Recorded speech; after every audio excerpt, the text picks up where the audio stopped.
கொடி பறக்குதா? அது எப்படி பறக்கும்?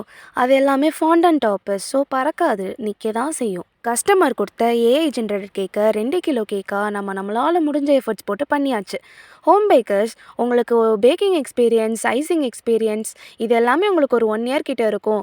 நான் ஐசிங் அண்ட் ஃபாண்டன்ட்ஸ்லாம் நீட்டா பண்ண ஆரம்பிச்சிட்டேன். ப்ரெசன்டேஷன் ஆல்மோஸ்ட் குடுக்க ஆரம்பிச்சிட்டேன்னா, அடுத்தடுத்து வர பெரிய ஆர்டர்ஸ்லாம் நம்மளால பண்ண முடியுமா? சொதப்பிருவோமா? இல்ல ஏதாச்சும் பண்ணி கஸ்டமர் நம்மள அசிங்கமா அனுப்பிச்சு விட்டுருவாங்களா? இப்படிலாம் இருக்கிற பயத்த ஒரு மூட்டையில கட்டி குப்பை தொட்டியில போட்டுட்டு மிஸ்டேக்ஸை அக்செப்ட் பண்ணி மாற்றிக்கோங்க.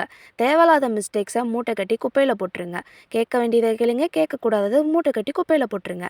இந்த மாதிரி குப்பையில் போடுறதையும் எடுத்துக்க வேண்டியதையும் எடுத்துக்கிட்டு இந்த மாதிரி ப்ராப்பராக நீங்கள் பண்ணீங்கன்னா இனி எந்த பயமும் இல்லாமல் நீங்களும் க்ரோ ஆகலாம். நான் பண்ண இந்த கேக்கோட ஃபைனல் அவுட்புட் இப்படி தான் இருந்தது. ஒன்றும் இல்லை, ரொம்ப நாள் ஆச்சுல்ல வீடியோ போட்டு, அதான் சும்மா ஒரு கருத்தை எடுத்து விட்டேன். ஓகே, உங்களுக்கும் ஆர்டர்ஸ் ப்ளேஸ் பண்ணணும்னா கீழே தெரியுற நம்பர் ஒரு இன்ஸ்டாகிராம் ஐடிக்கு டிஎம் பண்ணிக்கோங்க. 5 டேஸ் பிஃபோரே உங்கள் கஸ்டமைஸ்ட் ஆர்டர்ஸை ப்ளேஸ் பண்ணிக்கோங்க. மதுரையில் ஆர்டர்ஸ் எடுக்கிறோம். அடுத்த நல்லது ஒரு கருத்தோட பார்க்கலாம். பாய்.